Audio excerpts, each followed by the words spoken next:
Hello, this is Alex Dyer. I'm the County Ordinary for the Episcopal Church in Colorado. We're here today to talk about youth ministry in the age of COVID. And I have two wonderful people with me, and I will allow them to introduce themselves. Hi, I'm John Putnam, the children and youth minister. Sorry, I had a title change recently at St. Timothy's Episcopal Church, and that means I just get to do all the fun stuff in the church with children and youth, and educate and do pastoral care and worship and all that with those ages. So I'm excited to be here chatting with you guys. And remind us where St. Timothy's is. About that. Yeah, so St. Tim's is in Centennial. It's about 10 minutes off 25 on Dry Creek. So Awesome, thank you. And Elizabeth. Hi, I'm Elizabeth Servasio, the Director of Children and Youth Ministries at the Office of the Bishop. So great. So wonderful to have you guys here. In our conversation with Elizabeth, I was reflecting with her just on the age of youth ministry. And I was surprised to find out, although probably looking back, I shouldn't have been too surprised to find out the way youth are dealing with this. Now, I was under the assumption that youth would be able to roll with this a little bit easier because they're all digital natives and most of the teenagers I see are in front of a screen at all times. So in my conversation with Elizabeth, I found that wasn't true. So tell me what you guys are seeing, what you're hearing from other youth leaders, what you're hearing from youth. What's going on in the state of Colorado around youth and children ministry? So I know in my ministry, kind of the first thing I noticed was the boredom, and have continued to notice is boredom and boredom and boredom. That's honestly, and that kind of plays into some of the biggest stressors. So really, I think a lot of our youth are stressed. I'm not going to say all because I think there are some exceptions, but I'll kind of get to that.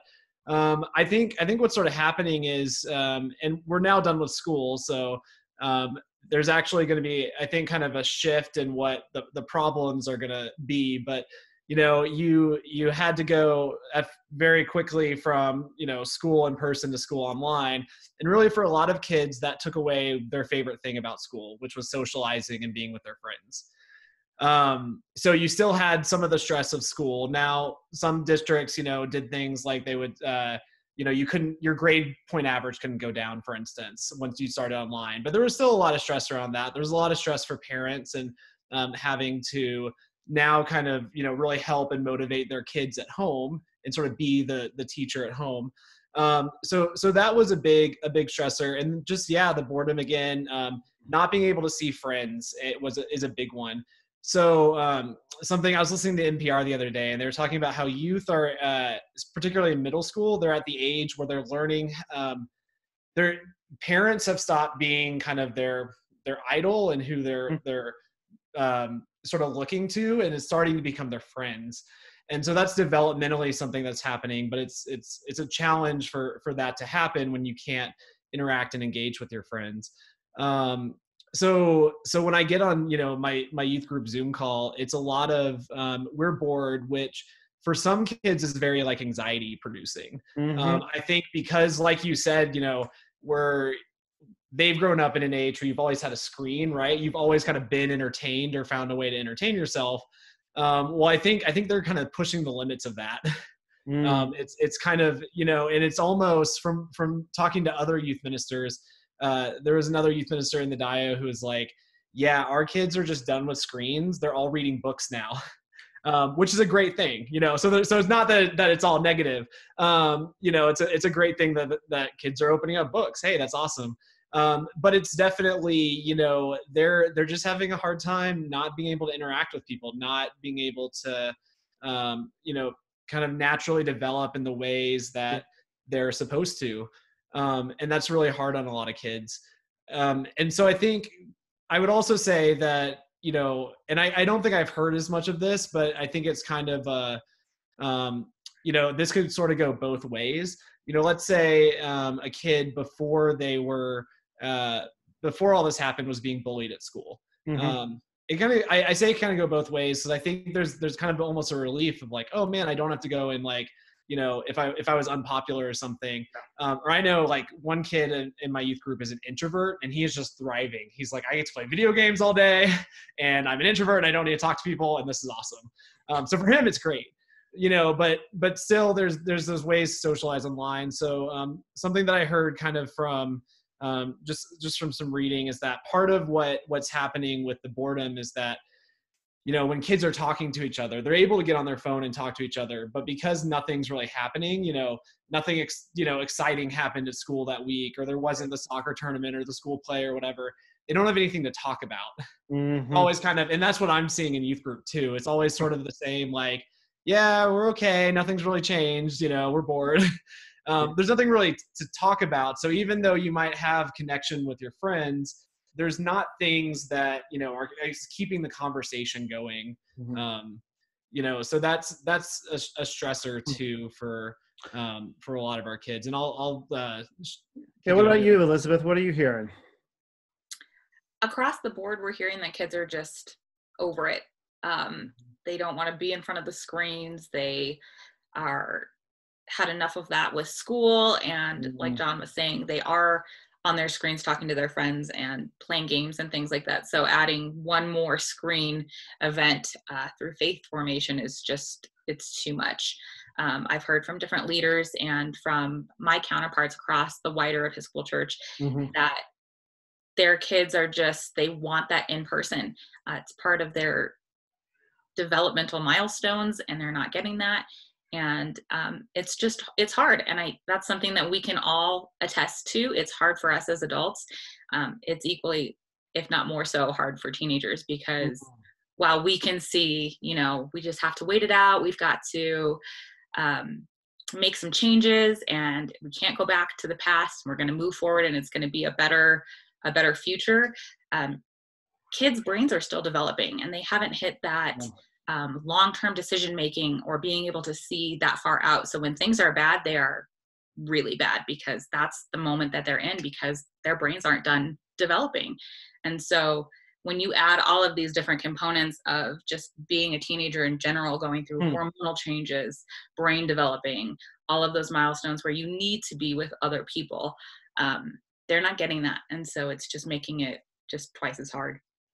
So what's the role of the church in all this? You said, people are, one more thing is faith formation type of thing too. Do people really want to do that? One more thing too. How do we as a church pivot at this time in response to kind of everything that's going on? I think a big pivot that we can do is really equip families. Let our teenagers and children know that we're there for them, and we love them, and we miss them. And that this is hard, and it's a huge bummer. Not trying to sugarcoat that reality, but letting them know, like, yeah, we get it. It's hard. But then making that pivot to helping families become those spiritual leaders in their lives, helping the adults in their lives feel confident in faith formation so that they can lead faithful conversations with their children and really start to build that home base. So it's not just a youth leader or a children's leader that they're looking to, but it's really all of the adults in their lives that are going to help them grow spiritually. Yeah. And I think the big thing right now is we need to be innovative. And not just assume that we can kind of go about things the exact same way or just try to reproduce what we've been doing, because that's just not feasible, and it's going to exhaust us, right? So like, for instance, you're asking about formation, and this is something that I'm kind of like, I'm I don't know if this is what's going to work or not, but this is sort of what I'm trying is sort of flipping our formation schedule. I usually do a lot of we kind of take a break in the summer and do a lot of fellowship events and just build community. And then in the fall and spring, we, do more formation along with our fellowship and fun stuff. But, this summer I'm going to try to flip that, because, it seems like schools, there's talk about schools opening up, but even then that's going to be, like a quarter or half the, kids coming one day or 1 week and half the kids coming the next or whatever. It's not going to be the same. So there's still going to be a lot of stress. There's still going to be a lot of a trauma in a lot of ways for these kids. So I'm actually doing some book clubs this summer, and we're doing Narnia and stuff like that. with my kids. And the reason why I'm doing that is so that I'm encouraging them to do something that's off a screen, and B, because I know that in these past few months, I wasn't able to do a whole lot of formation, and I'm not going to try to push that on a kid who's, really struggling. So really it's, we have to be a lot more pastoral, right? Which, we're always thinking about as a youth minister, but especially as youth ministers, but especially now, we have to be more pastoral. And so this summer, is going to be more of my program time. And then in the fall, when they're getting back to school and it's, things get chaotic again, it's like, okay, we're going to cool it on that. And, the number one things my kids want is they want games and they want time to socialize. So that's what we're giving them in youth group. But we're also gonna, we're gonna make sure that they know those positive messages, like Elizabeth said, like you guys are loved, and God is with you. Those really simple things that we say every week. That's I think the formation aspect really is hammering in a gentle, loving way, that God's with you, and that you're not alone in this, and that there are other people. You have a community that supports you. That's what we did this past week, celebrating our graduates and clapping and cheering on our Zoom call. And it's those type of things that I think are going to get us through this. And I think that even transcends any age demographic as far I think everybody needs to hear that message over and over again. So finally, I just want to kind of talk with you a little bit about, there's a vast majority of our churches who don't have a strong youth program or any youth program.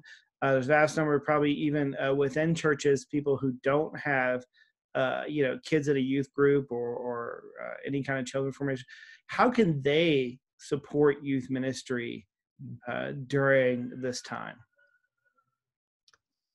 Yeah, I think, one thing that I really don't like to think of myself as the only youth minister at my church. Mm-hmm. A lot of my job is actually equipping other people to be able to minister to our youth. And I think that's, especially if you don't have somebody at your church that's equipping you to do that.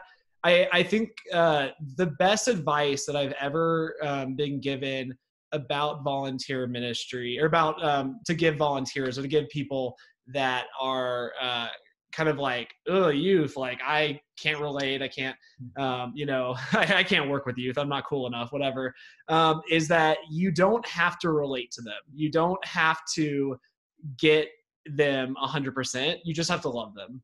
And that's what I would tell churches that don't have strong youth programs, but they've got a couple kids and they're struggling, is find ways to support them, find ways to lift them up, find ways to bring them into your community and just love on them just like you would any other time.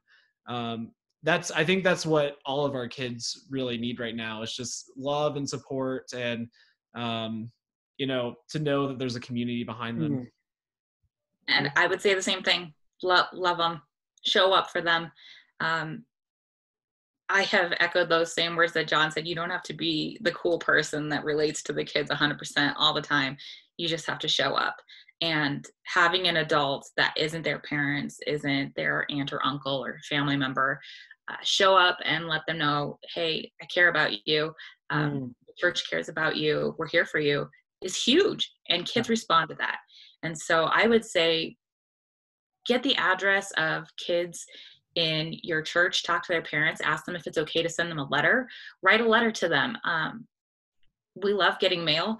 I love getting mail when it's not bills. So any kind of thing that you can do that's just a small act to show them the church family is still there for them. Yeah. And even though we are socially distanced physically, that doesn't mean that we are emotionally distanced. Find ways to just love on the youth. Well, thank you. I take great hope as a not cool person that I can relate to youth as well. Thank you all for your time. Thank you for the wonderful ministry that you do across the Episcopal Church in Colorado. And I would invite all of us to hold, especially those youth during this week, during this time, to hold them in prayer as this past week, a lot of people graduated, and things are ending not as people expected. So we're all kind of living into this new reality and dealing with it in a wide variety of ways. Mental health issues have become that much more intense and everything. So reach out to people in love. Thank you for everything that you all do. Thank you. Thank you.